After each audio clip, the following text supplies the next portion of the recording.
안녕하세요. 저는 올해로 이혼한 지 3년이 되는 이혼녀입니다. 제가 사연글을 쓰게 된 이유는 얼마 전 만난 전 남편 덕에 결혼 전의 일들을 떠올렸기 때문이에요. 모든 이혼이 그런 건 아니겠지만 대다수의 이혼처럼 제 이혼 과정도 무척이나 더럽고 찌질했어요. 쿨하게 해결할 수 있었다면 얼마나 좋았을까요? 하지만 그러기에는 너무 많은 것이 엮여 있었고 구질구질하게 널려 있었던 게 문제였죠. 저와 남편은 대학교 캠퍼스 커플이었어요. 보통 CC라고 부르는 연인 사이였는데 대학 졸업 후 바로 아이가 생기는 바람에 어린 나이에 결혼하게 된 경우에 해당해요. 보통 어릴 때 결혼하면 나중에 안 맞아서 힘들다고 하는 사람도 많은데 저희는 정말 30대 후반까지 이 결혼을 잘 이끌어왔어요. 서로가 잘 맞는다기보다는 잘 맞춰주는 사람들이었고 둘 다 소란스러운 걸 싫어했기 때문에 그 결이 잘 맞았던 것도 있었죠.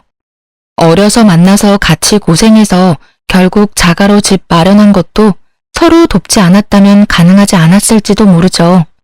공동 명의로 된 제 집을 보며 어찌나 마음이 뿌듯했는지 몰라요. 사실 저는 성미가 급하고 뭐든 닥치는 대로 해결해야 하는 타입이에요. 그래서 조금은 느긋하고 제게 잘 맞춰주는 남편과는 좋은 사이를 유지할 수 있었어요.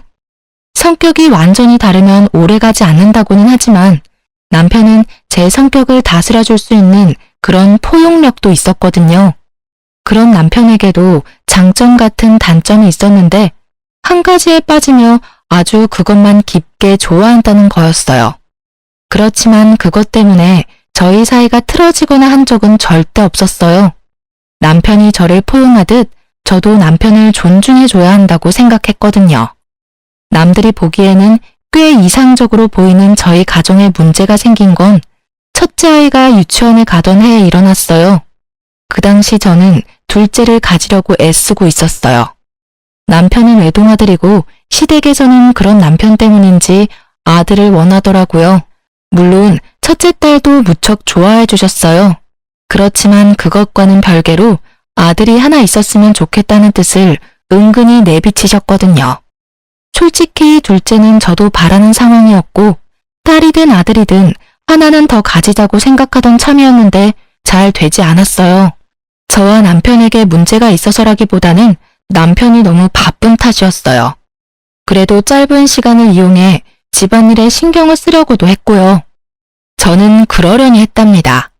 본래도 이런 식으로 바빴다가 좀 한가했다가 왔다 갔다 하는 직업이었거든요. 그런데 하루는 남편이 제게 용돈을 좀 달라고 하더라고요. 사실 저희는 경제권을 완전히 합친 게 아니었어요. 우리는 월급이 얼마인지 오픈하고 생활비로 쓸 금액과 목돈으로 모을 금액을 정확히 정한 다음 딱 반씩 서로 부담해서 돈을 모으기로 했거든요. 나머지 월급은 알아서 쓰고 그걸로 뭘 하든 상관없다였고요. 생활비는 둘이 합쳐 150만 원, 목돈 모으는 것도 둘이 합쳐 150만 원. 월급에서 150만 원을 가게에 제출하고 나머지는 알아서 쓰도록 한 거였어요. 그리고 1년마다 생활비가 더 붙을 것 같으면 좀 더 늘리고요. 이런 식으로 가계부를 키워왔거든요. 그런 상황에서 남편의 용돈 요구는 당황스러운 일이었어요. 저보다 돈을 많이 버는데 그 돈이 다 어디로 갔을까요? 그래도 가끔 그럴 수 있을 거라 생각하며 남편에게 용돈을 줬어요. 그렇게 그달은 넘어가나 싶었는데 그 다음 달에는 생활비마저도 넣어주지 않더군요. 이상하다고 생각했어요. 혹시 뭔가 또 하나에 빠져서 돈을 많이 쓰고 있나 싶었는데 이렇다 할 바뀐 점이 없어서 잘 모르겠더라고요. 그래서 남편 몰래 남편의 카드 내역을 한번 확인해 봤거든요. 그런데 보통 음식점, 편의점, 마트, 인터넷 쇼핑몰이 전부인 카드 내역에 보험금으로 빠져나가는 항목이 엄청 많더라고요.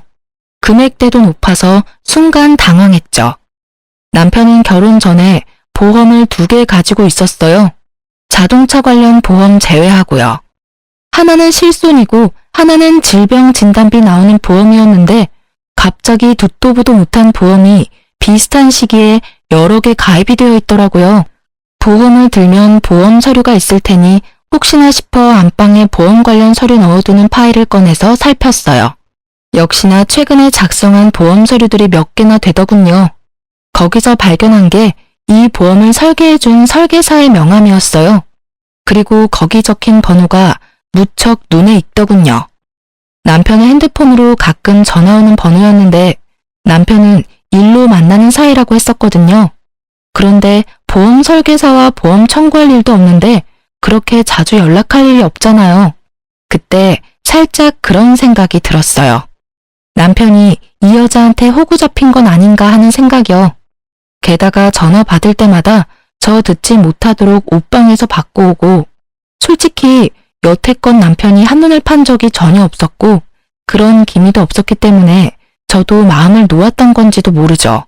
증거도 없고 아무것도 없는 데다가 남편 카드 내역에도 모텔 같은 내역은 없었기에 저는 미리 그런 불미스러운 일이 일어나지 않도록 미리 남편에게 이야기하기로 했어요. 싹은 애초에 잘라버리는 게 좋으니까요. 저는 그날 남편을 기다렸어요. 탁자 위에는 남편 보험 가입 서류들과 보험 설계사의 명함을 탁 올려놓고요. 그날따라 일찍 돌아온 남편은 절 보더니 깜짝 놀라더라고요. 뭐해? 여기서? 당신 기다렸어. 나 좀 볼까? 많이 바쁜 일이야. 나 좀 씻고 밥도 좀 먹고 나서 들으면 안 될까? 안 돼. 이거 듣고 씻고 밥 먹어. 저는 남편을 맞은편에 앉도록 했어요. 저는 서 있었죠.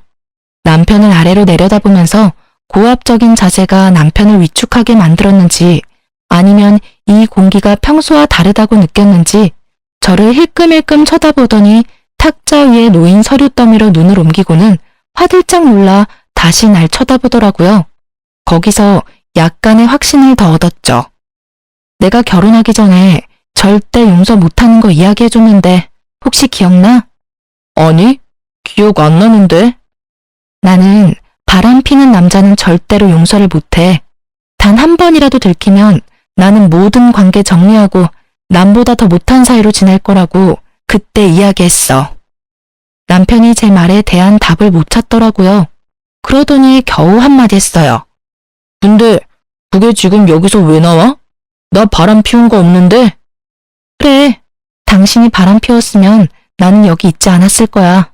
당신이 아직 바람을 피운 것 같지는 않으니까 여기 있는 거지. 이 보험 왜 들었는지 말해볼래? 오, 다 필요해서 가입한 거야. 일하던 사람들이 이런 거 저런 거 알려준 게 많아서. 정리하고 추가하다 보니까 좀 많아졌고. 나는 당신이 보험을 몇 개를 들던 얼마를 들던 솔직히 상관없어. 그런 부분 터치하지 말자고 경제권을 완전히 합친 게 아니니까. 그런데 생활비까지 못 낼 정도면 좀 심각하지 않아? 그리고 나는 이 정도로 보험을 많이 드는 사람은 못 봤어. 한 달에 거의 100만 원 가까이 나가는 것 같은데 당연히 몇 개는 해지해야 하는 거 아닐까? 가입한 지 얼마 안 돼서 가입 기간을 좀 유지해줘야 하는데. 보험 설계사랑 엄청 자주 연락하더라. 연락처 저장 안 하면 내가 모를 줄 알았어? 전화번호 뒷자리 이미 외워뒀는데 명함에 있는 전화랑 똑같더라고. 가입이 다 끝났는데 왜 연락을 유지해? 둘이 무슨 사이야? 혹시 썸 타니? 그런 거 아니야. 그냥 궁금한 게 있어서 연락하는 거지. 자기가 생각하는 그런 거 절대로 아니야. 아니라서 다행이네. 내가 여기서 확실하게 경고하겠는데 혹시라도 당신 바람 피우려면 나랑 이혼을 각오하고 펴. 다른 여자 만날 거면 재산 반 떼어주고 애 뺏기고 온 집안에 망신당할 각오로 하라는 말이야. 알아들었어? 알아들었어. 근데 진짜로 나 그런 거 아니라니까. 왜 어림짐작으로 사람을 이렇게 몰아붙여. 아니라면 됐잖아. 그리고 그 여자랑 별 사이 아니면 당장 필요 없는 보험 해지해. 그거 끌어안고 가면서 집에 돈 축나는 꼴 나는 못 봐. 만약에 그거 해지 안 하면 당신이 바람핀다고 생각하고 그 여자 찾아갈 거야. 제가 그 여자를 찾아가겠다고 말하니 남편이 저를 쳐다보며 알겠다고 나지막이 대답하더라고요. 확인했어. 다음 달 카드 통장 내역 내가 확인할 거고 카드사에 직접 전화해서 물어볼 거야. 만약에 저 보험들 다 갖고 있으면 어떻게 되는지 알고는 있지? 아, 그러지 말고 차라리 내가 본인 앞에서 그 여자한테 전화하던지 보험사 직접 전화해서 해지해. 그럼 깔끔하겠네. 오, 지금 저녁이라서 업무가 안 되는 거 아니야? 내가 내일 알아서 정리할게. 아니야, 내가 있어야 정확하잖아. 그러면 내일 내가 점심시간에 당신 회사 앞으로 갈게. 밥 먹으러 나와. 밥 먹는 김에 처리하면 되지. 그럼 되겠지? 남편은 제 말에 반박도 하지 못하고 고개만 끄덕였어요. 그리고 그 다음날 점심시간에 저는 남편 회사로 찾아갔어요. 저와 남편 회사가 그리 멀지 않아서 가능한 일이었고 저는 오후 반차를 쓰고 나온 거라 시간이 넉넉했거든요.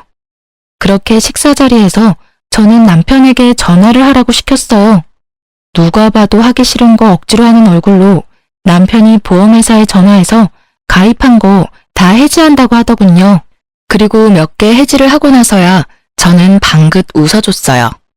체할까봐 말 안 했는데 이제 밥 먹으라며 남편에게 식사를 권했어요. 그런데 식사가 끝나갈 무렵에 남편에게 전화가 오더라고요. 남편이 황급히 전화를 끄는 걸 보니 그 여자인 것 같더라고요. 저는 남편에게 손을 내밀었어요. 핸드폰 줘. 왜? 전화 안 받아도 돼. 받으면 왜 해지했냐 다시 넣어라. 그런 말만 할 거야. 내가 알아서 받을게. 아니, 그러니까 더더욱 내가 받아야지. 당신이 하기 힘드니까. 내가 해주면 더 좋잖아. 그리고 관계도 확실히 해야 하고. 그래도 남편이 핸드폰을 주려 하지 않자 저는 제 핸드폰을 꺼내서 그 여자의 번호를 찍었어요. 당신 폰으로 안 되면 내가 내 폰으로 전화할게. 결국 남편은 죽상인 얼굴을 한 채로 전화를 걸더군요. 저는 남편의 손에서 폰을 뺏었어요.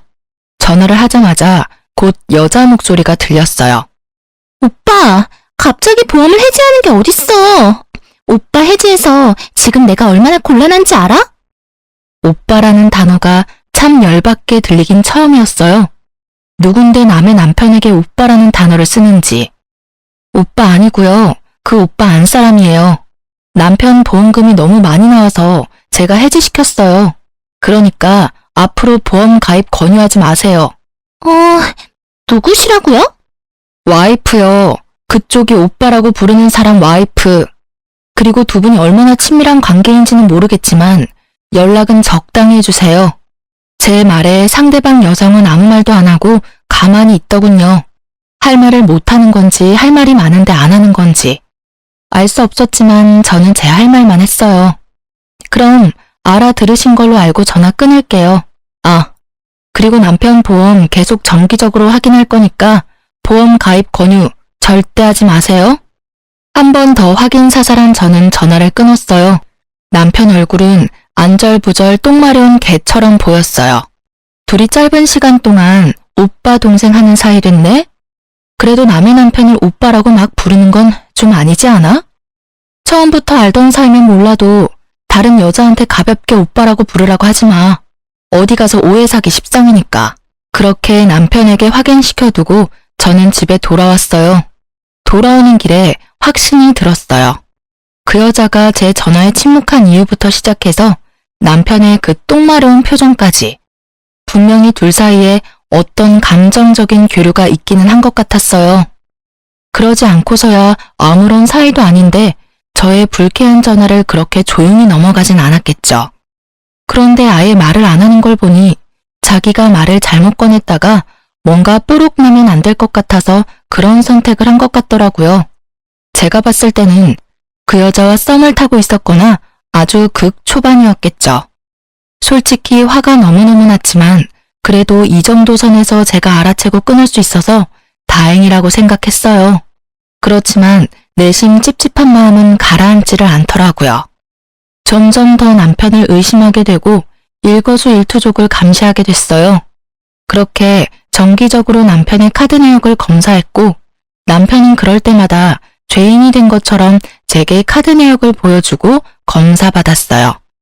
그렇게 몇 달이 지나고 그 보험 사건이 잠잠해질 때쯤 저는 습관처럼 남편의 카드 내역을 확인하고 있었어요. 앱에 매번 들어가 확인하기 귀찮아서 메시지를 확인하는데 별거 없더라고요. 그런데 증거는 다른 곳에서 튀어나왔어요. 바로 남편의 지갑에서요. 남편은 영수증을 지갑 안에 잘 정리하는 습관이 있는데 그날 제가 현금을 빼지 않아서 현금을 써야 할 일이 생겼거든요. 그래서 남편에게 이야기하고 남편 지갑에서 돈을 꺼내는데 잘못해서 영수증이 우르르 떨어져 버렸거든요. 결국 영수증을 정리하는데 하나 몇십만 원이 넘는 걸 산 내역이 있었어요. 그런데 메시지를 확인했을 때는 그 내역이 없었거든요. 분명히 남편이 메시지를 지운 거였다는 확신이 들었어요. 저는 그 영수증만 몰래 챙겨서 주머니에 넣었어요. 남편에게는 아무 말 없이 지갑도 돌려놨죠. 남편도 제가 지갑은 검사 안 하니까 거기다가 아무 생각 없이 끼워 넣은 것 같더라고요.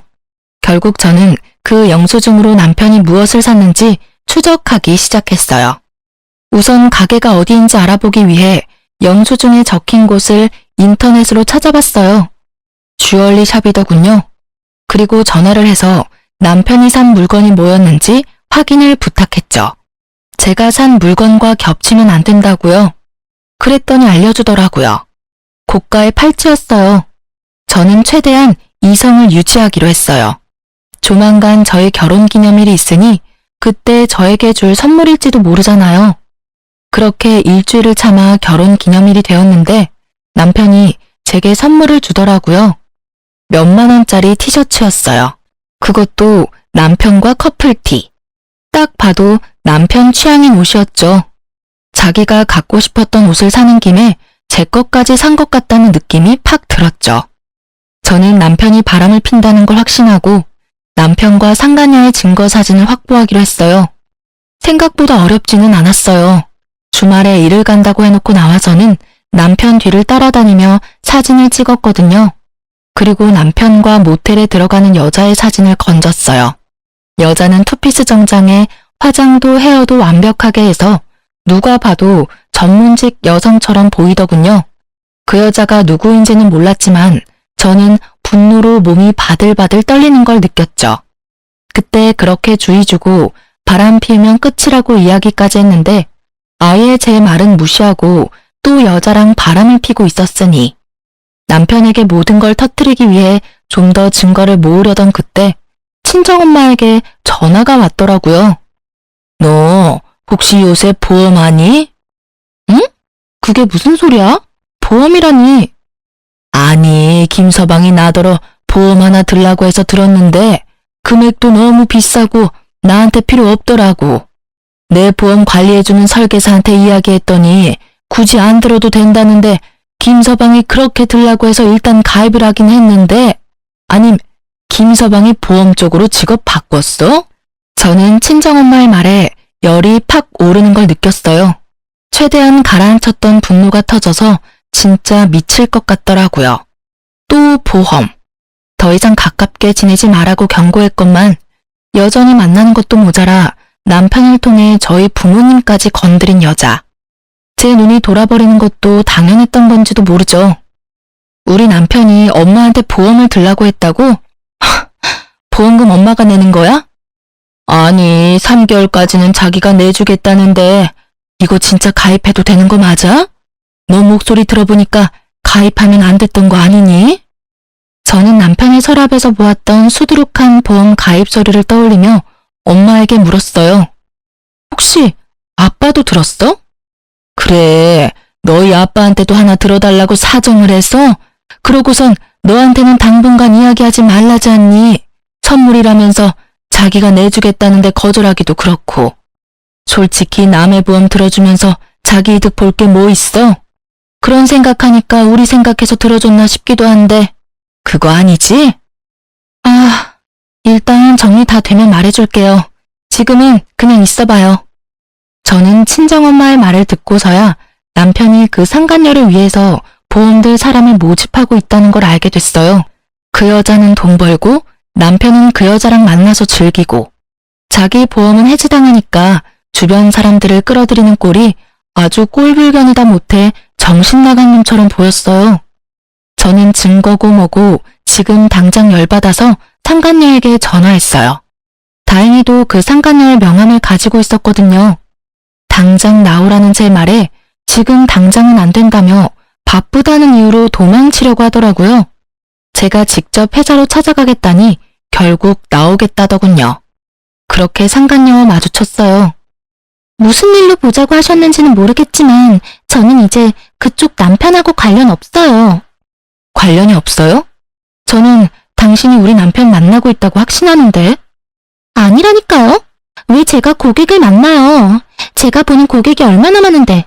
그분은 그 중에 한 분이세요. 제발 저한테 그런 억측으로 몰아붙이지 마세요. 그래요? 그럼 얼마 전에 60대 노부부 보험 들어준 거 있죠? 우리 남편 통해서. 그거 해지 좀 해주실 수 있나요? 저희 부모님은 그거 필요 없거든요. 보험 해지는 제가 임의대로 못하죠. 그건 당사자가 하는 거예요. 그리고 그건 따님이라도 강제하실 수 없어요. 필요하니까 들었겠죠.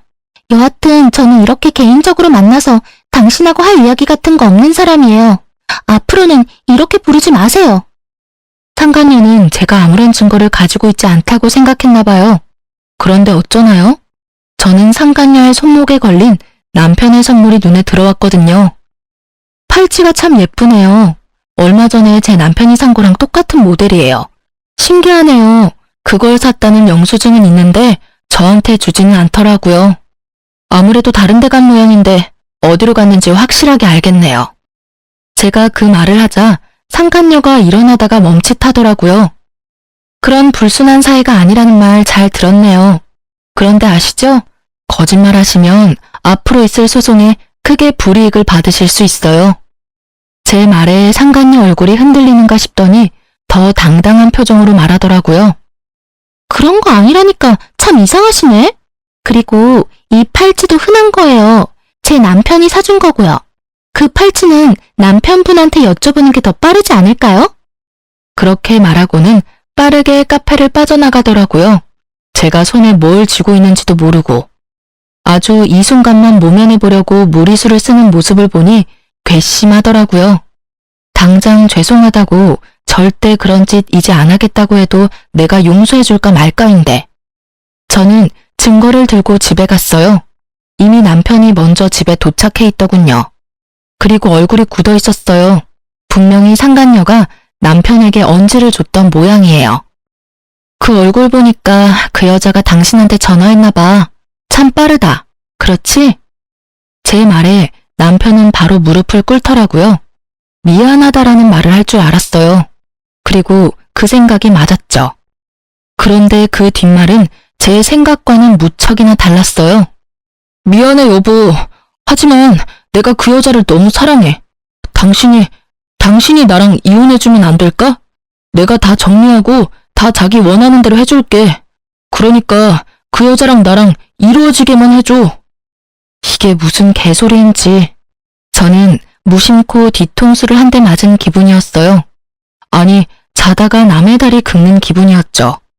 미안하다는 말 뒤에는 응당 절대 그러지 않겠다가 나와야 하는 거 아닌가요? 그런데 그 여자를 사랑하니 헤어지게 해달라니. 야, 이 새끼야. 네가 지금 그걸 말이라고? 너 양심은 어디다 팔아먹었어? 우와, 살다 내가 별꼴을 다 보네. 뭐? 그 여자 사랑하니까 헤어져 달라고? 네가 지금 나한테 그런 말 할 수 있는 자격이 있다고 생각해, 미친놈아? 그래서 미안하다고 했잖아. 제발. 나 그 여자 없으면 안 돼. 그 여자 만나고 온 거 다 알아. 그 팔찌도 당신한테 사주고 헤어질게. 뭐든 당신이 해달라고 하는 대로 다 해줄 테니까 이혼해줘, 제발. 남편의 그 단점이 하나에 빠지면 아주 끝을 보는 그 성격이 여기서 빛을 발할 줄이야. 저는 정말 몰랐어요. 살면서 남편의 여자가 저 하나뿐일 거라고 생각한 건 아니에요. 하지만 법적으로 결혼을 했으면 당연히 서로에게 충실해야 하는 법이잖아요. 감정을 억눌러서라도 상대방을 위해야 한다고 생각했는데 남편은 그게 아니었던 거예요. 저를 설득해서라도 그 여자한테 가고 싶은 거였죠. 저는 하고 싶은 말이 많았지만 참았어요. 그 여자가 유부녀고 애가 있다는 사실도 말하지 않았어요. 이혼하고 싶다고? 제발? 진짜 이제는 정말 지친다. 네가 나한테 사과와 용서를 빌 걸 예상했지. 이런 걸 예상한 건 아닌데. 그래, 이혼해주면 넌 어떻게 할 건데? 그 여자랑 결혼할 거야? 난 그럴 마음이 들었기 때문에 당신한테 이혼해달라고 한 거야. 그러니까 당신이 나를 양보해주면 안 될까? 그리고 당신도 다른 남자 만나봐야지. 우리 대학 때 사귀어서 여태껏 다른 사람 만나본 적 없잖아. 지금 내 마음을 뛰게 만드는 사람이 나타났는데. 그만해, 그만하라고. 네 연애사 듣고 싶은 마음 아니거든? 너 나랑 결혼할 때도 그런 말 하지 않았어? 애까지 딸린 유부남이야. 당신 제발 정신 좀 차리라고. 이혼을 해주면 잘 될 것 같아? 그건 네 착각이야. 그 여자가 너랑 똑같은 마음이라는 건 네 착각이라고. 제가 그렇게 말해줘도 남편은 들은 척도 하지 않더라고요. 오히려 자기 말이 맞는다며 철석같이 믿는 모습을 보니 이제는 돌리기엔 너무 늦었다는 생각이 들더라고요. 이런 미친놈을 데리고 살아봐야 내 인생만 피곤해질 거라고 생각했어요. 너 진짜로 나랑 헤어지고 후회할 생각 없지? 경고하는데 나는 이혼하면 재결합이나 번복은 안 해. 그거 알고도 네가 그렇게까지 말한다면 알았어. 내가 너랑 이혼해줄게. 너를 위해서가 아니라 나를 위해서 이혼하자. 대신 내가 원하는 거 다 해주기로 한 거 잊지 마. 많이 안 바래. 재산 반으로 분할하고 애 친권 양육권은 내가 가져갈 거야. 그리고 위자료 내놔. 그때 내가 이야기했지? 그럴 각오로 바람 피웠을 때니 위자료까지 싹 다 받아갈게. 남편 얼굴에 화색이 돌더군요. 솔직한 말로 이혼 안 해주고 남편을 계속 괴롭혀주고 싶었는데 남편이 그 여자 상황을 모르는 것 같으니 그냥 이혼하기로 한 거였어요. 이혼하고 자기 마음대로 아무것도 되지 않으면 이중으로 고통받을 테니까요. 남편과 이야기를 끝내고 그 다음날 저는 상간녀의 집 앞에서 상간녀를 기다렸어요. 집은 당연히 뒤를 캐서 알아냈죠. 그렇게 상간녀 집 앞에 있는데 그 여자가 한 남자랑 팔짱을 끼고 돌아오고 있더라고요. 제가 먼저 말을 걸었어요. 안녕하세요. 우리 이야기 좀 할까요? 제 등장에 상간녀 얼굴이 사색이 되더니 할 말 없다며 집으로 들어가려고 하더라고요. 남편분인 것 같은데 인사라도 드릴게요. 지금 이야기 안 하면 다른 쪽으로 인사드릴 건데 그거라도 괜찮으면 그렇게 하시고요. 제 말에 압박을 느낀 상간녀가 남편을 집으로 돌려보내고는 저와 카페로 갔어요. 이번엔 무슨 일로 오셨어요? 저 진짜로 그 사람이랑 아무 사이 아니라니까요. 이렇게 괴롭히면 경찰 부를 거예요? 경찰 부를 필요 없고 남편이랑 헤어지기로 했으니까 빨리 저희 남편 데려가서 결혼하세요. 저한테 당신을 너무 사랑하니까 제발 저랑 헤어져 달라고 하더라고요. 저도 받을 거 다 받고 헤어지기로 하는 거니까 신경 쓰지 않아도 되고요. 지금 무슨 말씀하시는 거예요? 전 그 사람이랑 아무 관계 아니에요. 그리고 방금 보셨다시피 아까 그 남자가 제 남편이고요. 어떻게 제가 그 사람이랑 결혼을 해요? 발뺌하지 마세요. 어차피 저 증거 다 갖고 있거든요. 솔직히 말해서 저번에 대화할 때도 증거 다 있었어요. 일부러 꺼내지 않았어요. 너무 숨어버리면 못 찾잖아요. 아니, 두 사람이 싸우는 거면 둘이서 이야기하고 끝내야지. 왜 아무 상관없는 저한테 이러는 건데요? 상관이 왜 없어요? 나 그쪽한테 상간녀 소송할 건데 상관 있지 않아요? 미쳤어요? 저희 그런 사이 아니라고요. 이 여자 미쳤나봐. 저는 상간녀 앞에 모텔 들어가는 사진, 남편과 뽀뽀하는 사진을 올렸어요. 상간녀 얼굴 순식간에 변하더라고요. 남편이랑 재혼할 거죠? 남편은 그렇게 말하더라고요. 대단하시네요. 남편 아이 있으면서 불륜의 재혼까지. 언제 남편한테 이야기하실 거예요? 먼저 이야기하세요. 그 뒤에 상간녀 소송해드릴게요. 일부러 그렇게 말했어요. 그 여자가 진짜 남편과 만나고 싶은 마음이 있는지 확인하려고요. 이보세요. 저는 제 가정 깨트릴 생각 요만큼도 없어요. 그 사람이 그렇게 생각하는 건 본인 생각이지 제 생각이 아니라고요. 아니 도대체 누가 엔조이랑 결혼을 해요? 끼지도 않아. 그냥 쿨하게 만나자고 하더니 결국은 이딴 식으로 질척하게 굴고. 우리 남편 알면 진짜 당신들 다 고소 고발해버릴 거야. 흥분하는 상간녀의 말들은 모두 녹음되고 있었고 저는 그런 상간녀에게 한마디 했어요. 그럼 당신은 진심이 아니고 남편과 헤어질 생각도 없다는 거죠? 네, 저는 남편과 헤어질 생각 조금도 없어요. 상간녀는 그렇게 말하며 가버렸고 저는 집에 돌아와 남편에게 녹음 내용을 들려줬어요. 남편은 그 대화를 듣더니 부들부들 떨더라고요. 처음에는 아니라고 그냥 불리는 거 들킬까봐 거짓말한 거라고 하더니 상간녀로부터 문자 한 통 받더니 완전 흥분하더라고요. 앞으로 연락하지 마 라는 문자였죠. 남편 열받아서 상간녀에게 전화했지만 결국 전화는 이어지지 않았고 남편은 분을 못 참겠는지 뛰쳐나가더라고요. 두 사람이 어떤 대화를 나눴는지는 모르겠지만 저는 제 일을 해야 했죠. 저는 남편을 향한 이혼 서류를 작성하고 변호사를 만나고 왔어요. 집에 돌아오니 남편이 저를 기다리고 있더군요. 자, 이거 받아. 오늘 내로 작성해줘. 저는 이혼 서류를 건넸어요. 남편이 그 자리에서 무릎을 꿇더라고요. 여보, 미안해. 나 버리지 마. 그 여자가 남편이랑 애가 있는 사람이라는 것도 처음 알았어. 나는 우리만 헤어지면 그 여자랑 결혼할 수 있을 줄 알았어. 나는 진짜로 그 여자가 그렇게 생각하는 줄 몰랐어. 우리 이렇게 가벼운 사이 아니잖아. 내가 잠깐 정신 나갔었나 봐. 그런 말 한 거 다 내 진심은 아니야. 미안한데 버리는 건 내가 아니라 너지. 나는 상처받고 버림받기까지 하고 너한테 이혼해달라는 요청까지 받은 여자야. 불쌍해도 내가 당신 몇 배는 불쌍하지 않아? 왜? 그 여자가 안 받아준다니까 나랑 헤어지기 싫어? 근데 어쩌지? 나는 당신 보험이 되기는 싫은데. 남자가 한 입으로 두말하는 거 아니라고 했어. 그냥 헤어지자. 네가 꺼낸 말이니까 마지막까지 네가 책임져. 완고한 제 말에 남편이 흔들리더라고요. 그치만 난 사기를 당한 거라고.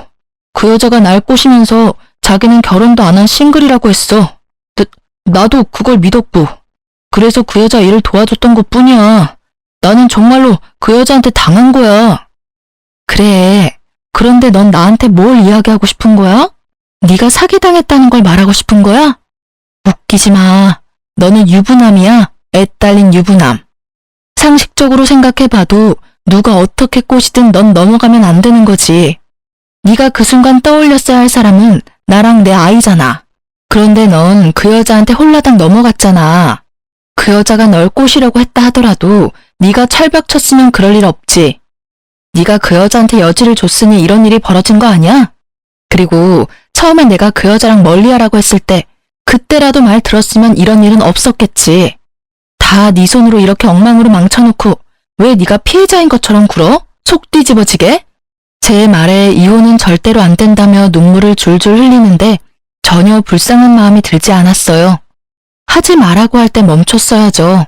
제 말에 귀 기울이지 않고 결국은 보란듯이 당한 걸 왜 남 탓을 하는 건지. 유책 배우자는 당신이고 나는 당신한테 이미 모든 믿음이 사라졌어. 그런데 왜 결혼을 유지해야 해? 이번 일로 깨달았어. 당신은 한 번 빠지면 헤어나오지 못하는 사람이라는 거. 나한테서 이미 마음 떴을 텐데 내가 왜 널 만나? 그냥 이렇게 깔끔하게 헤어지자. 당신이 하고 싶다는 것처럼. 그때 말했던 것처럼 재산 분할, 양육권, 친권 다 내가 원했던 대로 해줘. 그리고 위자료도.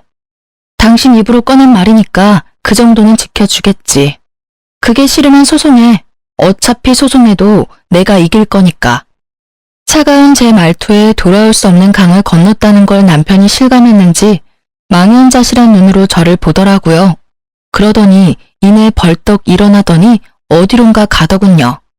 저는 남편은 신경 쓰지 않고 남편 주변 친인척들에게 전화부터 했어요. 남편 통해서 보험 든 거 있으면 해지하시라고. 필요한 거면 갖고 있어도 되는데 불필요한 건 해지하셔도 된다고 했어요. 전화를 돌려보니 친정어른 2분, 시댁어른 2분에 본인 가족 중에 고모, 삼촌, 조카들까지 싹 다 들어줬더군요. 결국 그분들도 다 보험을 해지했어요.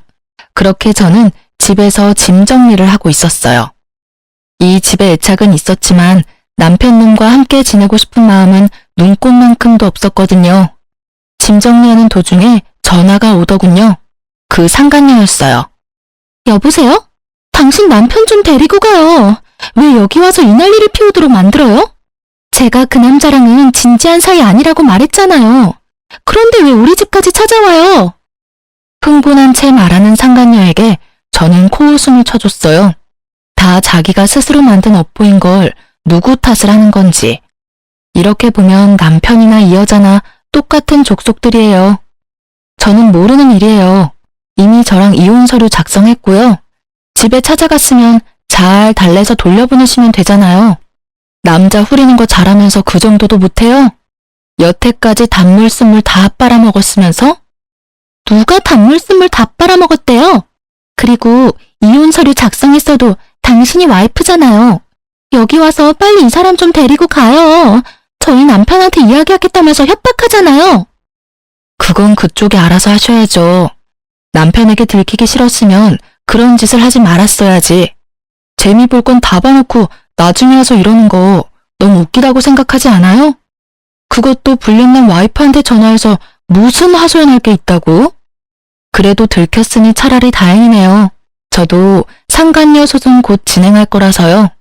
집으로 보내드릴까 회사로 보내드릴까 고민 중이었거든요. 그래도 이미 들켰으니 집이 낫겠죠? 제 말에 상간녀는 씩씩거리는 소리만 낼 뿐 대답 하나 제대로 못하더군요. 아니라고 몇 번을 말해요. 지금 당장 저 남자 데리고 가라고. 결국 소리를 꽥 지른 상간녀에게 저도 소리를 질렀어요. 이게 어디다 대고 명령질이야? 네 알아서 하라고. 당신이 만든 거잖아, 이 모든 상황이. 왜 나한테 지랄이야? 나한테 괜히 열내지 말고 열심히 네가 싼 똥이나 치워, 이 상간녀나. 앞으로 이런 시답잖은 일로 절 귀찮게 굴면 나까지 거기 가서 깽판 치는 수가 있으니 2번 다시 연락하지 마. 알겠어? 남편은 저에게 거절당하고 화가 나서 상간녀 집을 찾아간 모양이더라고요. 결국 상간녀 남편이 알게 된 건지 핸드폰 너머로 남자의 목소리가 들리는데 아주 난장판이더라고요. 욕설이 난무하고 여자는 아니라며 사정사정하고 남편은 보란듯이 증거사진 보라며 난리고 그 혼란스러운 상황이 너무도 귀에 쏙쏙 들어오더라고요. 이왕이면 직접 눈으로 보고 싶었는데 딱 제가 바랐던 그림이었거든요. 남의 가정 파탄내놓고 자기 가정 지킬 수 있을 거라 생각했다면 그거야말로 오산이죠. 그렇게 저와 남편은 무사히 이혼했답니다. 남편은 저와 이혼하면서 그렇게 울었어요. 왜 우는지 모르겠더라고요. 지가 이혼하자 해놓고 피해자인 척 다하는 그 모습이 아주 불쾌하게 느껴질 정도였죠. 그렇게 저는 받은 돈으로 아이와 살 집을 구하고 이래저래 바쁘게 살았어요. 남편 생각은 전혀 나지 않을 정도로요. 둘이 잘 살기라도 했으면 열받아서 더 생각났겠지만 아예 파투난 걸 봐버리니 그냥 보고 싶지 않은 생각만 들었죠. 그러다 얼마 전 우연찮게 전 남편을 만났어요. 별거 아닌 일이었고 아이와 관련된 일 때문이라 만났어요. 못 보던 사이에 몸집이 2배가 됐더라고요. 살이 엄청 쪄 있길래 이유를 물으니 스트레스로 인한 폭식 때문에 살이 좀 쪘다고 하더라고요. 그래서 요즘은 어떻게 지내? 새로운 사람은 만나고 다녀? 새로운 사람? 이 꼴로? 나 그 여자한테 당한 이후로 여자는 안 믿어. 특히나 직업적인 걸 핑계로 다가오는 사람은 다 못 믿어. 그 여자랑 결혼했을 줄 알았는데 결국은 당신도 혼자 됐네. 그 여자는 이혼당했다는 이야기 들었어. 뭐 서로 이혼한 처지끼리 만날 수도 있잖아. 잘해봐. 죽고 못 사는 사이였는데. 그 여자가 나한테 한 짓을 생각하면 진짜 신고해도 모자랄 정도지만 나도 내가 나쁜 짓을 했다는 걸 알고 있으니까 참는 거야. 그 여자 얼마 전에 나한테 찾아와서 뭐라고 했는지 알아? 내가 자기 인생 엉망으로 만들었으니까 책임지라면서 왔더라. 보험 해지되어서 급여 환수당한 것도 모자라서 이혼까지 당해서 완전 빈털털이 됐더라고. 남편한테 위자료 지급해야 하는 것도 있고 너한테 위자료 지급해야 하는 것까진 있는데 결국 돈은 못 버니 나한테 온 거지. 진짜 끝까지 파렴치하고 정신 나간 여자야. 어떻게 나한테 올 수가 있어? 나한테 어떤 짓을 했는데? 그래도 너 엄청 빠졌었잖아. 이혼해달라고 나한테 부탁할 정도로. 내가 미쳤던 거지. 그 여자가 뭐가 좋다고 그런 짓을 했는지. 당신하고 이혼한 게 내 인생에 가장 미친 짓이었다고 지금도 생각해. 그 여자만 아니었으면 평범하게 행복하게 살았을 텐데. 나한테 와서 책임지라고 난리쳤을 때 진짜 한 대 안 때린 내가 대단하다 싶을 정도야. 너는 절대 안 받아준다고 그 위자료들 갚고 싶으면 혼자서 갚으라고 말하고 내쫓아버렸어. 그 뒤로도 전화 오고 찾아오고 하더니 내가 스토커로 신고하겠다고 하니까 결국 안 오더라고. 전 남편 이야기 듣고 있으니 사랑하던 사이가 돌아서면 남보다 못하다는 말이 딱 떠오르더라고요. 그렇게 좋아서 둘이 붙어먹고는 나란히 나락으로 떨어진 꼴을 보고 나니 그날 저녁밥이 어찌나 맛있던지. 게다가 남편 말로는 저랑 이혼하고 나서 친척분들한테 욕을 엄청 얻어먹었다고 해요. 멀쩡한 조강지쳐 놔두고 바람 피워놓고는 결국 보험 사기꾼한테 휘둘렸다고요. 전 남편은 한바탕 푸념을 털어놓고는 아이 한 번 안아주고 나갔어요. 바람 한 번 정도는 용서해줘도 되지 않았냐고 제게 이야기하는 사람도 있었어요. 다들 그렇게 참고 산다고요. 애 때문에 돈 때문에 상간녀랑 잘 사는 꼴 보기 싫어서 그렇게 헤어지지 않고 산다고 하는데 저는 제가 싫다는 사람과 함께 사는 게 그 무엇보다 싫었어요. 엄밀히 따지면 제가 싫다고 한 거 아니었어요. 그 여자가 좋다고 한 거였지. 그런 걸 보면 저는 제가 그 사람의 첫 번째 순위가 아니라는 게 너무 자존심 상하고 열받았던 것 같아요. 만약 이 인간이 다시 나에게 돌아온들 또 어디선가 운명 같은 여자를 만나 빠지게 될 줄 모르잖아요. 한 번 일어났던 일이 두 번 일어나지 말라는 법은 없으니까요. 살다 보면 무디게 되겠지만 받은 상처는 사라지지 않고 남게 되고 그 상처를 낸 원흉을 보면 또 생각나고 되뇌이고 그렇게 살 자신이 저에게는 없었어요. 그냥 눈앞에서 보이지 않아야 제 상처가 나을 것 같았어요. 그리고 이렇게 이혼하고 나니 상처가 헤집어지지 않더라고요. 가끔 생각나면 따끔거릴 뿐이지. 이혼 후의 과정이 쉽지는 않았어요. 이혼하고 몇 년쯤 지나니 사람 만나보려는 연락도 점점 많아지고 있어요. 사람을 만나고 싶지만 다시 이런 일을 겪을까봐 무서워요. 그래서 좀처럼 용기를 내지 못하고 있는 것이기도 하죠. 그래도 제 곁에서 저를 지켜주는 사람들이 있어서 저는 오늘도 충실하게 하루를 살아가고 있어요. 전 남편과의 만남으로 떠올린 제 이혼 이야기 어떻게 재미있게 들으셨나 모르겠네요. 많은 분들이 즐거운 하루를 보낼 수 있기를 바래요. 안녕하세요. 저는 지방에 살고 있는 30대 중반 여자랍니다. 저는 얼마 전부터 몸을 많이 쓰는 일을 하고 있어요. 열심히 땀 흘려 일하다 보니 그동안 얼마나 쉽게 살아왔나 매일 깨닫고 있네요. 이 채널의 사연을 매일 들으면서 일하는 게 삶의 루틴이라고 할 수 있을 정도인데요. 재미난 사연을 듣다 보면 시간도 잘 가고 지루하지 않네요. 저도 몇 달 전에 인생에서 큰 일을 겪었거든요. 그래서 여러분께 저의 이야기를 들려드리면 어떨까 생각이 들더라고요. 한번 털어놔 볼 테니 한번 들어봐 주실래요? 전 참 철없는 딸내미였어요. 이 사실도 이혼이라는 큰일을 겪고 난 뒤에야 뼈저리게 깨닫게 되었으니 불행 중 다행이라고 해야 할까요? 저는 공부도 잘 못해서 지방대학을 간신히 졸업하고 30살까지 집에서 놀면서 백수로 지냈어요. 너 도대체 언제까지 집구석에서 빈둥댈 거야? 공무원 시험 친다고 해서 학원비 다 댔더니 도대체 시험을 보기나 한 거야? 아무런 말도 없고.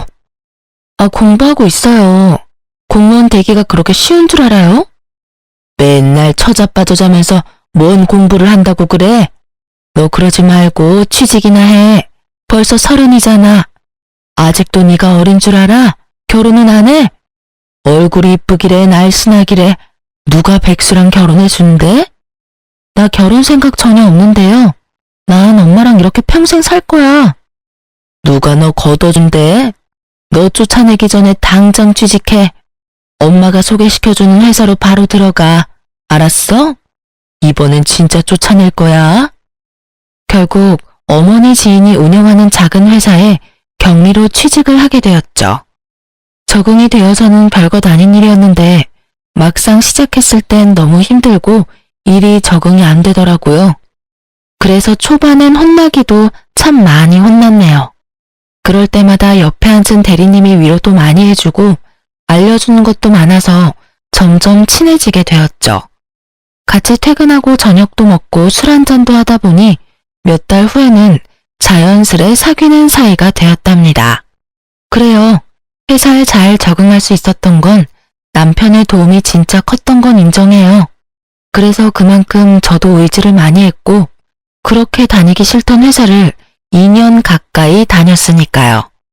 몰래 한다고 했던 연애였는데 어느새 회사 사람들도 다 알게 되었고 거의 공식 커플처럼 되었죠.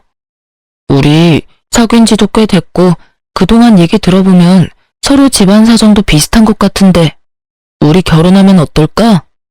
뭐야, 무슨 프로포즈를 이렇게 멋없게 해?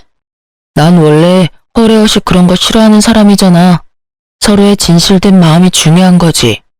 자기도 홀어머니고 나도 홀어머니 모시고 살고 있잖아. 우리 서로 의지하면서 효도하며 잘 살아보자. 알았어. 나도 자기 믿고 한번 따라가 볼게. 우리 행복하게 살자. 남편의 집안 사정은 우리 집보단 그렇게 좋지는 않았어요. 결혼 전에 사는 집에 인사하러 갔었는데 허름한 빌라더군요. 시모도 성격이 괄괄하고 말도 참 생각 안 하고 막 튀어나오는 성격인 것 같더라고요. 이미 결혼한 친구들한테 말해보니 영 좋은 소리는 못 들어서 사실 결혼을 진행해야 되나 많이 망설였어요. 근데 저도 참 대책 없는 게 그렇다고 헤어지긴 힘들더라고요. 그래서 그렇게 상견례까지 진행하게 됐죠. 나름대로 열심히 괜찮은 한정식 집도 찾아서 예약도 했고요. 근데 상견례 시작부터 참 삐그덕거리더군요. 뭐 얼마나 잘난 집안이라고 이런 비싼 데를 온대? 얘기 들어보니까 사정 뻔히 보이더니만 앞으로 아껴 쓰고 돈 함부로 쓰지 말어. 남들 하는 대로 다 하고 살다간 거지꼴 못 면한다. 여기 그렇게 안 비싸요. 그래도 상견례 하는데 조용한 곳에서 말씀 나누시면 좋잖아요. 아이고, 벌써 시어미를 가르치려고 드네. 내가 한번 아니라고 하면 네 하고 말을 들어야지. 안 그래요, 사돈? 이렇게 하면 다 호러미 밑에서 자랐다고 욕먹는 거 아니겠어요? 여기가 그렇게 비싼 곳도 아니고 아이들 성의 봐서 맛있게 드시고 가시죠. 우리 애가 낭비가 심한 애도 아니고 그래도 우리 생각해서 좋은 데 데리고 왔는데요. 사돈은 공장에서 일한다면서요? 아니 여자가 어쩜 그렇게 험한 일을 한대? 나처럼 식당에서 일하면 처음엔 힘들어도 짬밥 되면 여러모로 좋아요. 챙기는 것도 많고. 저도 그렇게 힘들진 않아요. 주로 관리하는 일을 많이 해서요. 암튼 뭐 신경 써줘서 감사하네요. 그래도 여자 혼자 몸으로 얼마나 고생하겠어? 내가 안 봐도 안타까워서 그래요. 그 나이에 공장 일을 하고. 아이고 저 손톱 좀 봐. 손톱 밑이 너무 까맣네. 저게 다 인이 박힌 거라고 다. 엄마, 그만하시고 식사하세요. 불편하게 왜 자꾸 그렇게 말씀을 하세요? 제 표정이 안 좋아지니까 남편이 얼른 수습하려고 애쓰더군요. 진짜 친정엄마한테 자꾸 시비 거는데 상 뒤집고 나와버리고 싶더라고요. 지금 생각하면 차라리 그때 그렇게 파토내버렸으면 나중에 더 추한 꼴은 안 봤어도 됐을 텐데 모든 게 다 후회되네요. 아무튼 그 후로도 계속 시모가 친정엄마한테 시비를 걸었는데 남편이 눈치껏 막아줘서 상견례를 마칠 수 있었어요. 처음부터 내키는 결혼이 아니었는데 신혼집 구할 때도 역시 돈 때문에 싸우기도 많이 싸웠네요. 신혼집을 얻어야 되는데 남편이 좀처럼 돈 얘기를 안 꺼내는 거예요. 답답해서 결국 제가 총대를 맸죠. 결혼식 준비할 것도 많고 제일 급한 건 집을 구해야 되는데 왜 가타부타 말이 없어? 상의를 해야 집을 사던 전세를 구하던 할 거 아니야. 뭐 그렇게 급해. 대충 예산 맞춰서 전세 구하거나 정 안 되면 월세로 구하면 되지. 너나 나나 사정 뻔한데. 뭔 사정이 뻔해? 우리 집 와봤잖아. 나름 괜찮은 아파트 살고 있고 자기도 와서 놀랐잖아. 난 그 정도 아파트에선 살고 싶어. 그것도 욕심이야? 둘이 사는데 빌라에서 시작해도 되지. 꼭 아파트에서 살아야 해. 너 은근히 진짜 허세가 있다. 사실 나 모은 돈 5천만 원 있어. 집 구하려면 대출 좀 많이 받아야 해. 넌 일 시작한 지 얼마 안 됐으니까 모은 돈도 없을 거 아니야? 난 모은 돈은 없지만 엄마가 마련해 주신대. 근데 자기가 마련하는 금액만큼 똑같이 주신다고 했단 말이야. 대출 좀 받아서 이왕이면 집 매매해서 시작하는 게 여러모로 좋지 않을까? 그럼 5천만 원 해주신다는 거네? 그럼 모으면 1억이네. 그걸로 어디 빌라 월세나 전세 알아보자. 형편껏 사는 거지. 넌 왜 그렇게 욕심이 많아? 제가 싫다고 해도 막무가내로 화세만 가득한 여자로 몰아가는 게 너무 짜증이 나더라고요. 말이 빌라지 그 정도 가격 집이면 진짜 오래되고 안 좋은 곳만 구할 수 있을 텐데 제가 왜 그렇게 희생해야 하는지 전 이해가 안 됐어요. 대출을 받으면 될 텐데 대출 받으면 무슨 큰일 나는 사람처럼 절대 안 된다고만 하는 것도 답답하고요. 저는 철없게도 친정엄마에게 하소연을 했죠. 제 말을 가만히 듣고 있던 엄마가 차갑게 말씀하시더군요. 그러게 누가 넉넉지 않은 집으로 시집가래? 남자 속도 맹꽁이만 하구만. 엄마가 말 좀 해주면 안 돼? 나하고 말이 너무 안 통해. 도대체 1억으로 무슨 집을 얻는다는 거냐고. 네 남편 될 사람이면 네가 구워 삶아야지. 내가 뭔 말을 해? 그러면 이서방한테 5천만 원 더 대출받아서 1억 채우라고 해.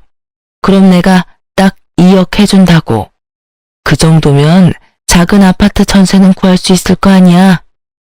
제가 남편한테 말을 전하기가 무섭게 시모한테 전화가 온 거 있죠? 네 엄마가 2억을 보태준다고 했다면서? 그게 정말이냐? 아니, 니네가 무슨 돈이 있어서? 어머니, 사돈인데 네 엄마라고 하시는 건 좀 아닌 것 같네요. 네, 맞아요. 상철 씨가 1억 준비하면 2억 해주신대요. 너무 감사한 일이죠. 공장 잔업하면 돈을 많이 준다더니 일을 아주 많이 하나 봐. 어디서 그렇게 큰 돈을 턱턱 준다는 말을 해? 아니면 뭐 대출이라도 받는데? 자식이 결혼한다는데 대출이라도 받아서 보태주신다면 고마운 일이죠. 어머님도 상철 씨 좀 도와주시는 게 어때요? 그래, 안 그래도 상철이가 어렵게 대출 얘기를 꺼내길래 내가 집 담보로 5천 해주기로 했다. 네 엄마가 무리하는 것 같아서 나도 최대한 돕는 거니까 앞으로 양가 어머니들한테 잘하고 살아라. 그나저나 사돈이 너무 무리한 거 아닌가 싶네. 아주 딸 하나 있는 게 뼛골까지 다 빨아먹네. 공장에서 일하면서 뭐 얼마나 번다고? 우리 엄마 그 정도 능력은 되세요. 자꾸 깎아내리는 말투로 그렇게 말씀하시는 건 좀 아니지 않아요?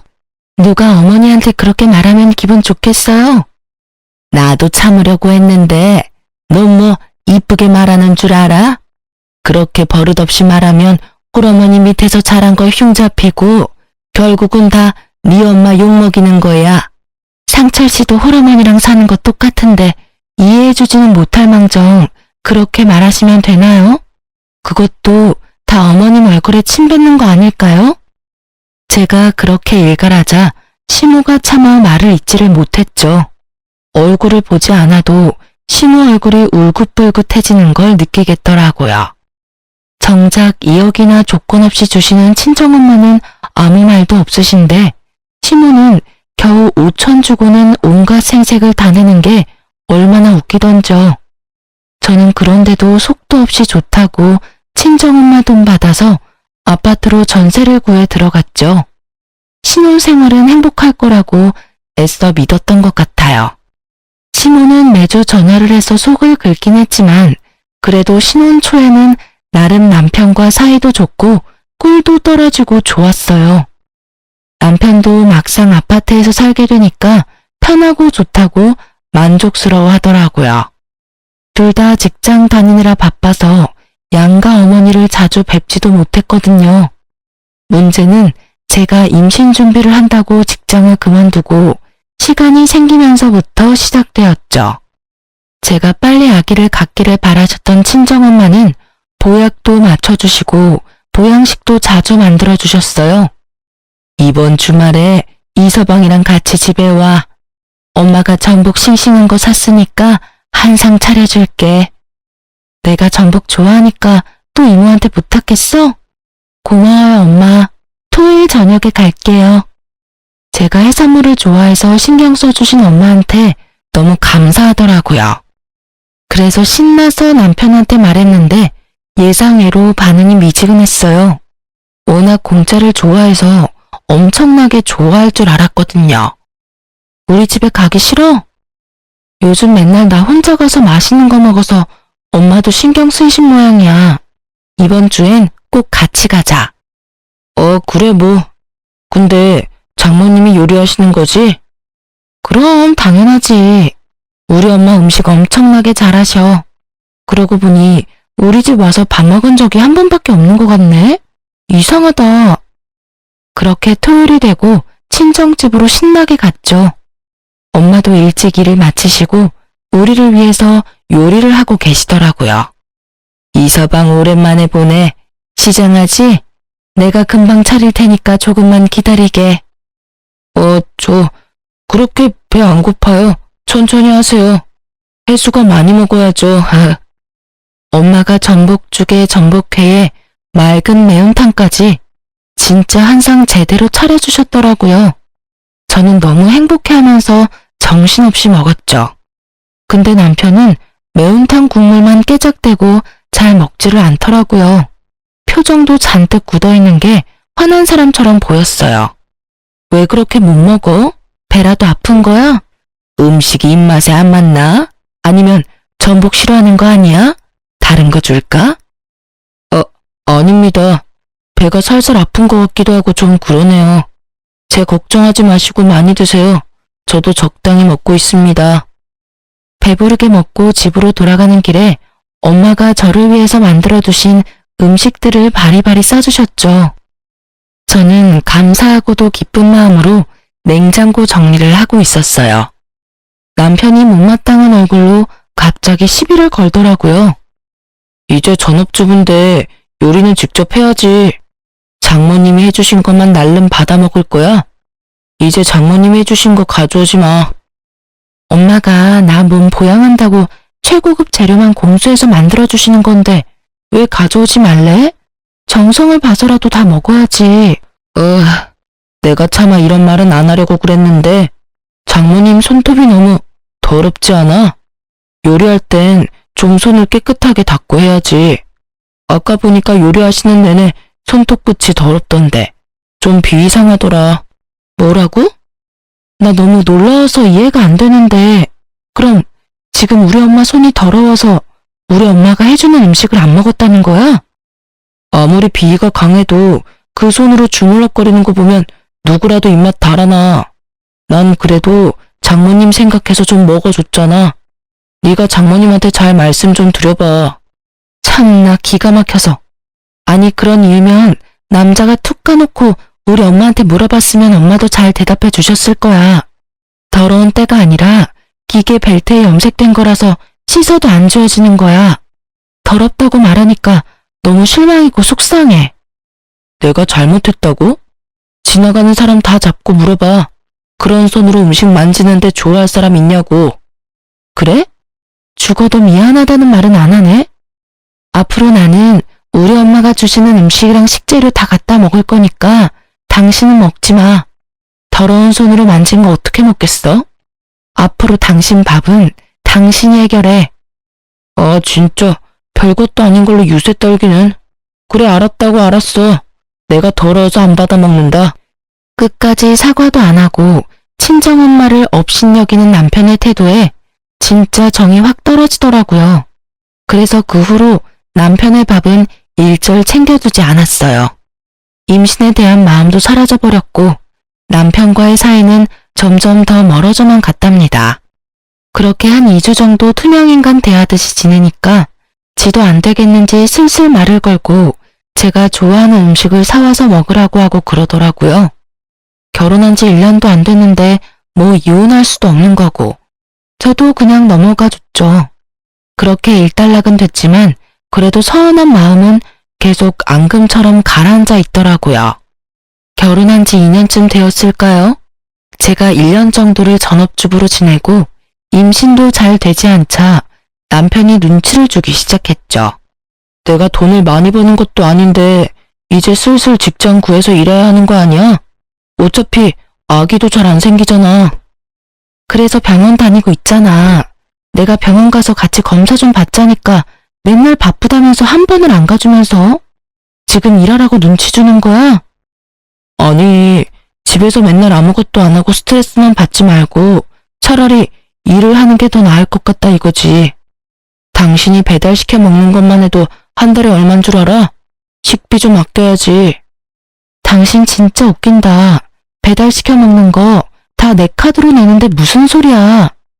암튼 식비 좀 줄이자는 거야 내 말은. 안 그래도 내일 저녁에 엄마가 집에 오라고 하시던데. 당신 안 가면 나 혼자 가서 밥 먹고 올게. 엄마 밥 먹은 지도 오래됐고. 굳이 저한테 같이 가자고 하지 않는 게 이상하긴 했지만 그런가 보다 하고 넘겼죠. 근데 다음날 시모 집에 갔다 온 남편이 양손 가득 검은 비닐봉지를 주렁주렁 들고 들어오는 거예요. 그게 다 뭐야? 뭐 사왔어? 아니, 엄마가 우리 먹으라고 음식을 좀 많이 싸주셨어. 당신이 뭔지 보고 냉장고에 정리 좀 해. 저는 식탁 가득 널브러져 있는 비닐봉지에서 음식들을 꺼내기 시작했어요. 아주 가지각색으로 비닐에 쌓여 있어서 꽁꽁 얼어있더군요. 뭐가 뭔지 구별도 전혀 되지 않을 정도였어요. 꽁꽁 언 백설기도 있고 포장이 뜯어진 채로 얼린 어묵은 그나마 나은 거라고 봐야 했어요. 먹고 남은 반찬들을 얼린 게 대부분이었거든요. 참 어이없는 건 초록색이라 나물인 건 같은데 도대체 뭔지 구별이 안 된다는 거죠. 뭔지 알지도 못하고 언제 만들어진 줄도 모르는 걸 어떻게 먹을 수가 있겠어요? 아 진짜 보는데 열이 확 뻗치더라고요. 당신은 이거 보고 아무 생각이 안 들어? 이걸 지금 먹으라고 가져온 거야? 왜 또 시비야? 엄마가 우리 식비 아끼라고 바리바리 싸주신 건데 고맙다고 인사하지 못할 망정 뭐가 문젠데? 이거 봐. 이게 뭔 거 같아? 뭔지 알지도 못하는 걸 뭘 믿고 먹어? 먹고 탈이라도 나면 어쩌려고. 아 진짜 까다롭게 구네. 장모님이 싸준 건 그렇게 좋다고 먹으면서 우리 엄마가 준 건 싫다 이거야? 우리 엄마가 이런 거 싸줬어? 다 현지 공수한 싱싱한 재료로만 보내주시고 음식도 그날 요리한 걸 보관통에 담아주셨어. 이렇게 꽁꽁 얼어서 분간도 안 되는 거랑 같아? 난 이런 거 안 먹을 거니까 다신 갖고 오지 마. 그렇게 아까우면 당신이 다 먹어. 식비 많이 절약해. 그래, 내가 다 먹을 테니까 넌 손도 대지 마.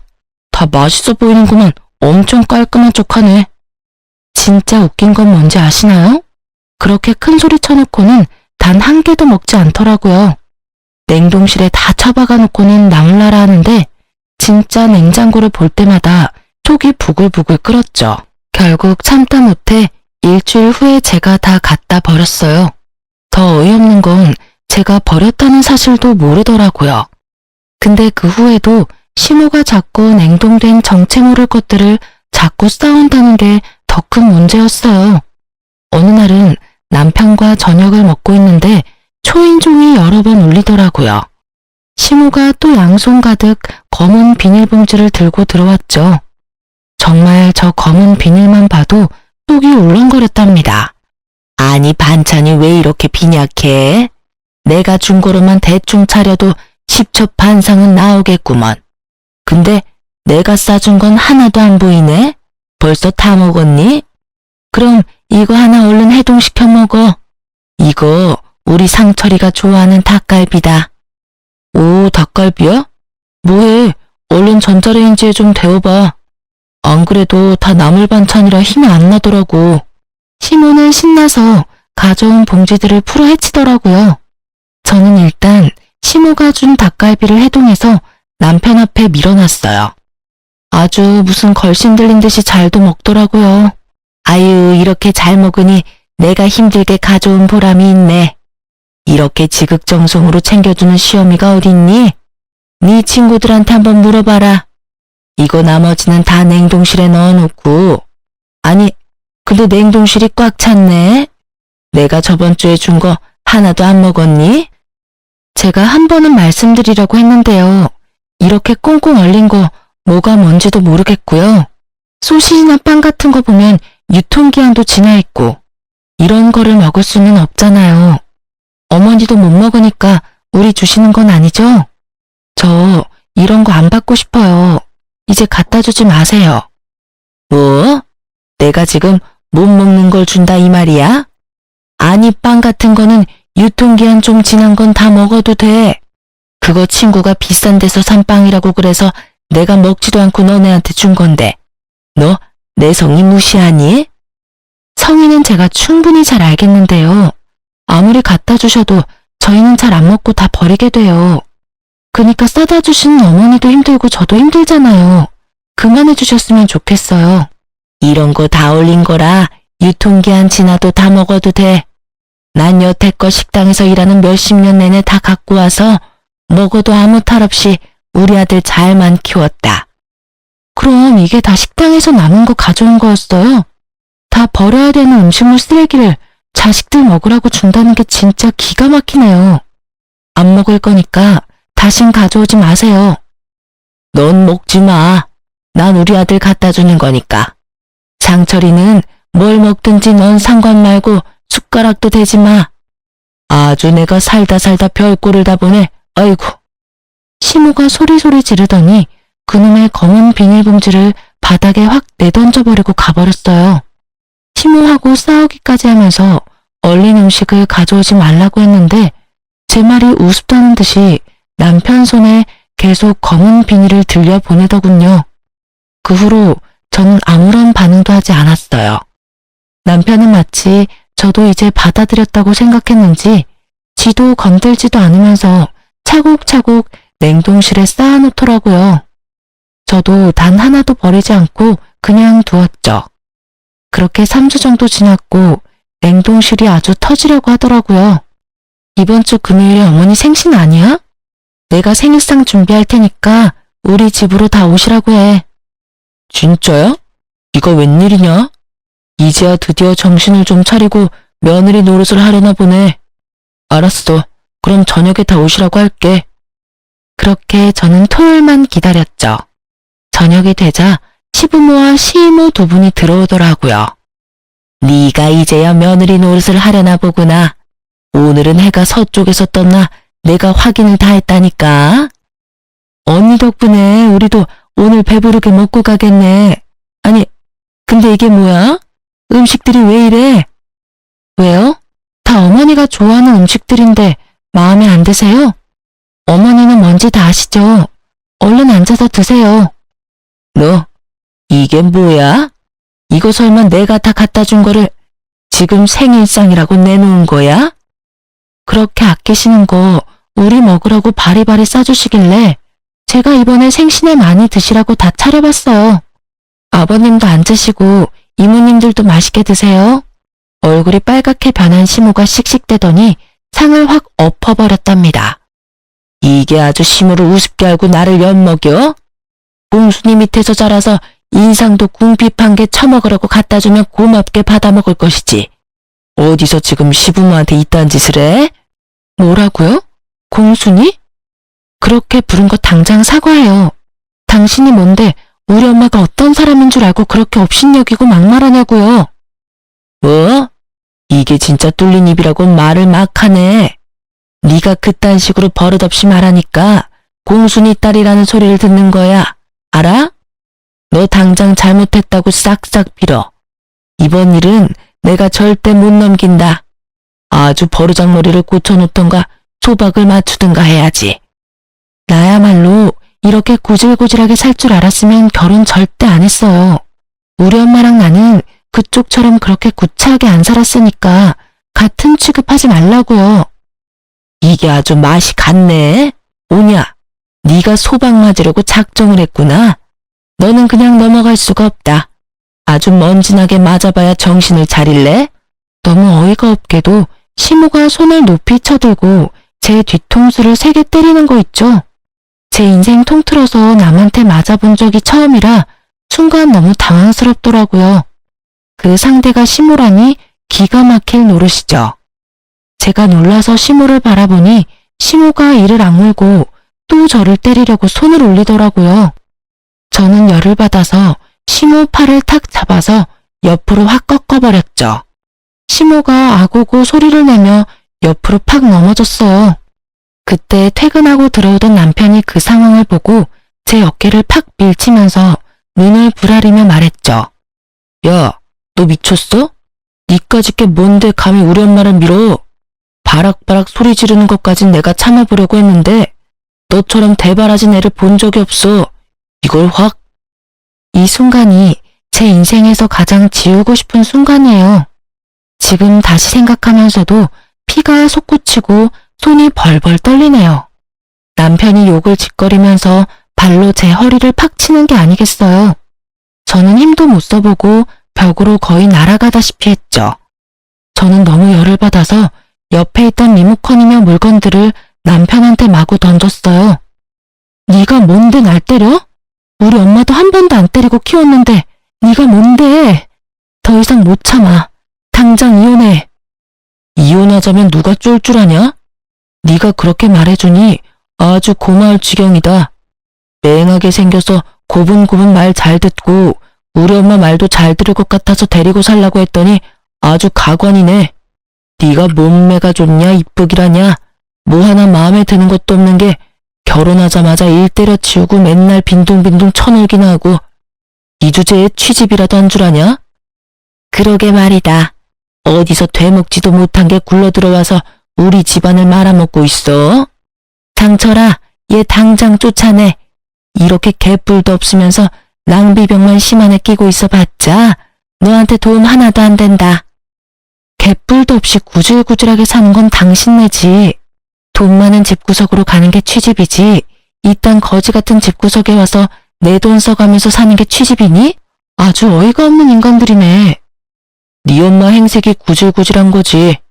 이래서 집안을 보고 결혼을 해야 했었는데 거지 같은 집구석이랑 결혼하니까 아주 될 일도 안 풀린다니까.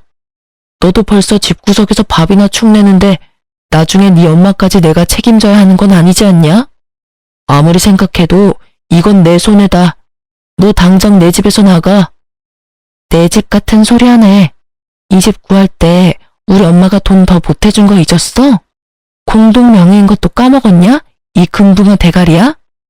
니까짓 게 뭔데 우리 엄마 노후를 책임져? 별 어이없는 걱정을 다 하고 있네. 야, 너야말로 내 인생에서 이만 꺼져. 진짜 징그럽다 징그러워. 그래, 당장 이혼해.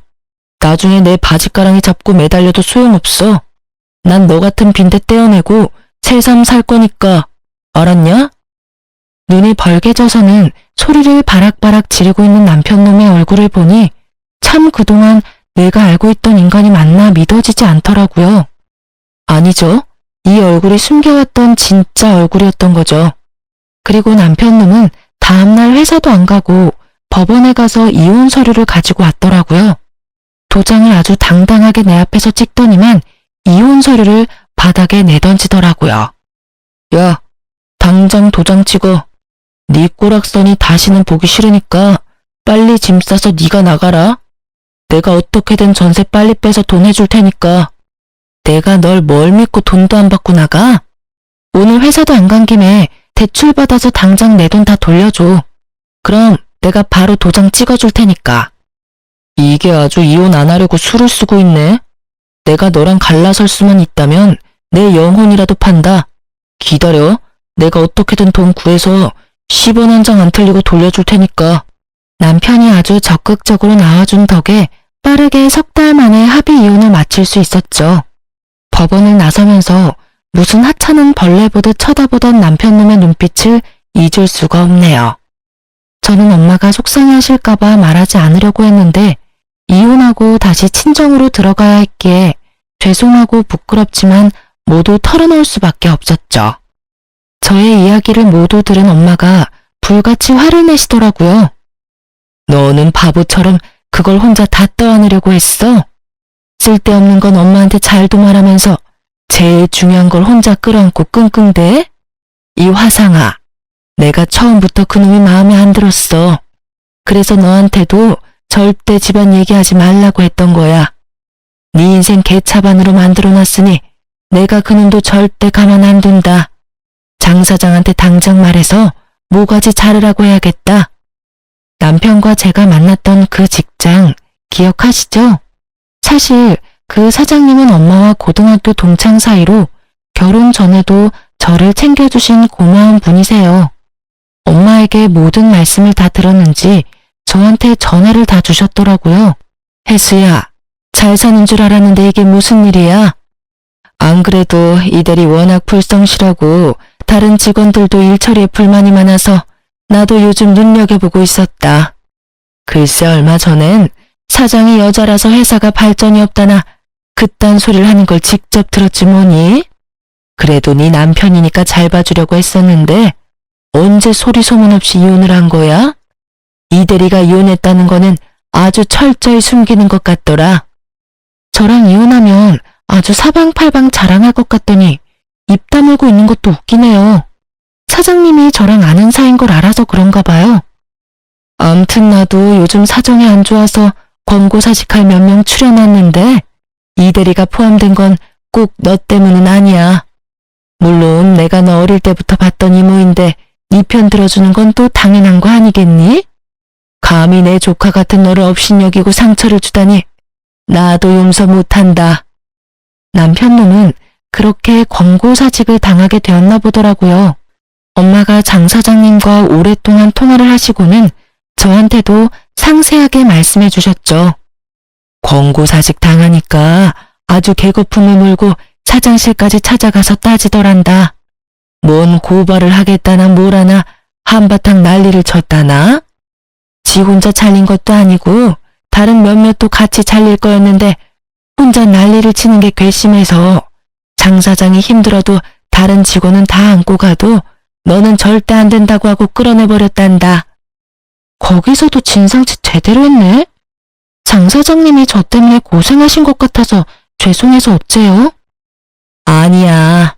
원래 싹이 노란 놈이었다고 속이 시원하다더라. 돈도 없는 주제에 뭔 고소를 한다고 설치는지. 아유, 넌 어째 골라도 그런 덜 떨어진 놈을 골랐니?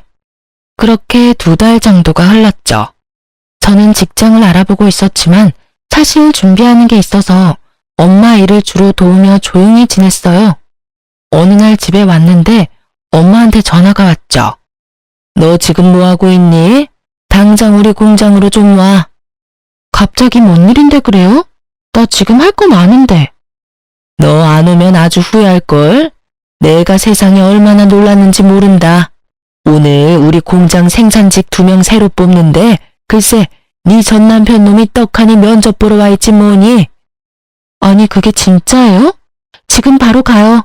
좋은 구경 놓치면 안 되지. 저는 불이 나게 엄마 공장으로 차를 몰고 갔죠. 사무실에 도착해서 살짝 훔쳐보니 긴장한 표정으로 의자에 앉아있는 남편놈이 보이더라고요. 이제 앞으로 어떤 일이 펼쳐질지는 꿈에도 모르겠죠. 저는 남편이 면접 보는 사무실 뒷문으로 살짝 들어가서 뒤에 조용히 앉았답니다. 드디어 엄마가 다른 이사님과 함께 사무실로 들어섰죠.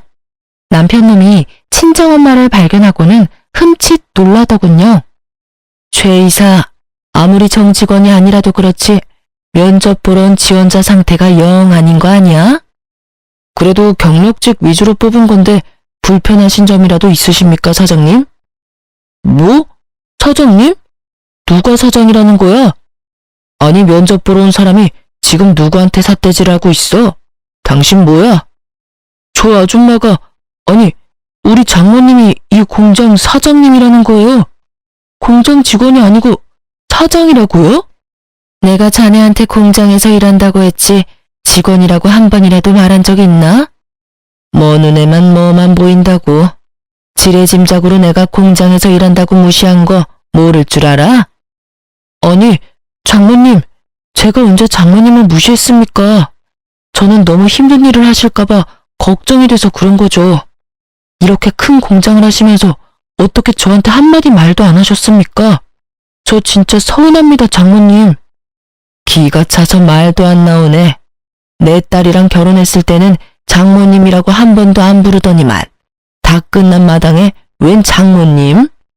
너같이 분수도 모르고 시건방진 놈이 내가 공장 가진 걸 알았으면 어떻게 나올지 뻔히 보여서 혜수한테 절대 말하지 말라고 했다 이놈아. 개뿔도 없는 놈이 감히 우리 딸을 무시해? 장모님, 오해십니다. 무시라뇨. 혜수가 우리 어머니하고 너무 심하게 싸우고 이혼하자고 노래를 불러서 제가 어쩔 수 없이 이혼해 준 겁니다. 전 진짜 이혼하기 싫었다고요. 장모님은 제 마음을 좀 알아주세요. 저는 지금도 혜수랑 재결합하고 싶습니다. 도와주십시오, 장모님.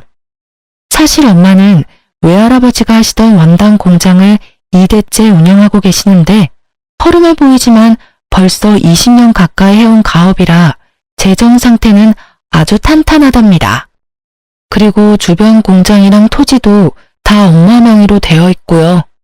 제가 어릴 때 공장을 담보로 다른 사업을 하려고 노리던 아버지와 이혼을 하시고 지금까지 여자 혼자 몸으로 힘들게 공장을 지켜오셨답니다.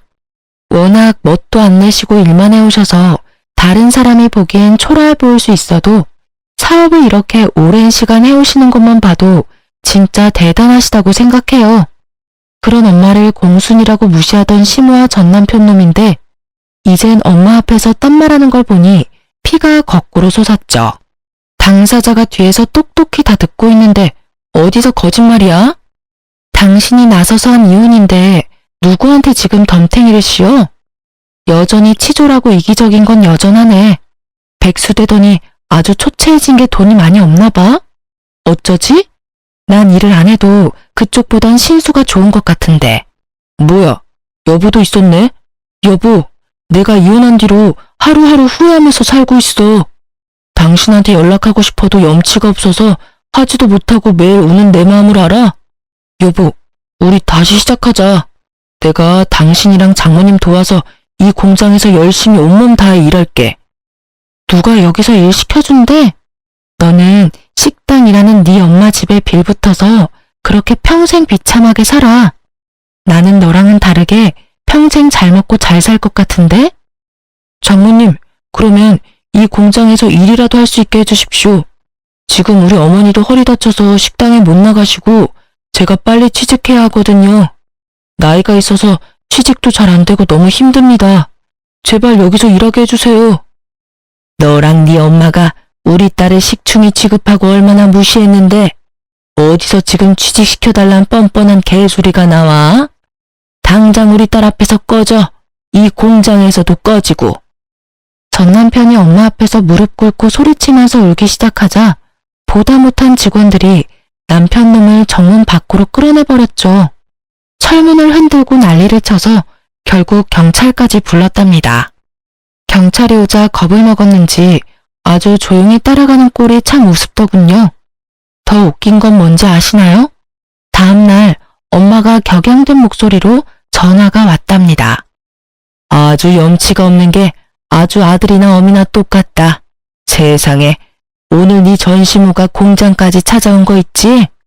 나 보라고 그러는지 허리에 복대까지 차고 온갖 아픈 척을 다 하면서 나한테 사부인 하는데 얼마나 소름이 끼쳤는지 모른다.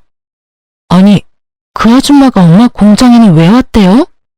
그 망할 놈의 옆에 내가 글쎄 살살 아양을 떨면서 니네 둘이 재결합시키자는 거 아니니? 내가 어디서 미친 소리 하고 있냐니까 그럼 자기 아들 여기 취직이라도 시켜달라고 사정하더라. 내가 진짜 일하느라 시간 없어 죽겠는데 별 인간들한테 다 시달린다. 이혼하고는 지네한테 빌붙지 말라더니 진짜 뭐하는 짓들인지 모르겠네. 나 때문에 엄마가 고생하셨네. 미안해요, 엄마. 고생은 무슨? 올해 무슨 과일 세트까지 사왔길래? 내가 우리 딸한테 어디서 썩어 빠진 음식 주면서 베푸는 척하는 그딴 집구석에 다시 우리 애를 보내냔 말이 나오냐고 소리소리 질러줬다. 과일 세트도 면상에 던져버리니까 아주 바들바들 떨면서 갖고 도로 도망가더라. 경찰 부를까봐 뒷동대면서 가는 꼴이 얼마나 볼만했는지 모른다. 아무튼 이제 또 오면 바로 신고한다고 했으니까 함부로 못 찾아올 거야. 그렇게 전 남편과 지긋지긋한 악연은 끝나게 되었답니다. 이 글을 쓰면서도 제가 얼마나 남자 보는 눈이 없었는지 깨닫고 있네요. 답답한 딸내미 때문에 속에 천불이 났다는 우리 엄마. 너무 미안하고 또 빨리 철들어서 효도해야겠다는 생각이 드네요. 쓰다 보니 글이 참 길어졌네요. 지금은 엄마 공장에 취직해서 열심히 일을 하고 있어요. 예전에 하기 싫었던 일이지만 지금은 감사한 마음으로 가장 기본적인 일부터 차근차근 배워가며 하고 있어요. 남편과 시모한테 시달리던 날들보다는 몸은 힘들지만 하루가 보람차고 즐겁답니다. 요즘 엄마가 농담 삼아 말씀하시거든요. 엄마가 목숨 걸고 지킨 가업을 딸인 제가 망하게 만들면 안 된다며 조금 혹독하게 가르쳐야겠다고 말이에요. 저도 엄마가 어떻게 지킨 공장인데 누가 되지 않게 더 열심히 임하려고 해요. 참으로 부족하고 못난 딸 때문에 매일 고생하는 우리 강 여사님, 이제는 엄마 말 항상 귀 기울이며 살도록 할게요. 사랑합니다. 지금도 엄마가 이 사연 듣고 있을 거거든요. 부끄럽지만 제 이혼 사연이 누군가에게는 큰 힘이 되길 바랍니다. 지금까지 제 이야기를 들어주신 분들 모두 감사하고 다들 행복하시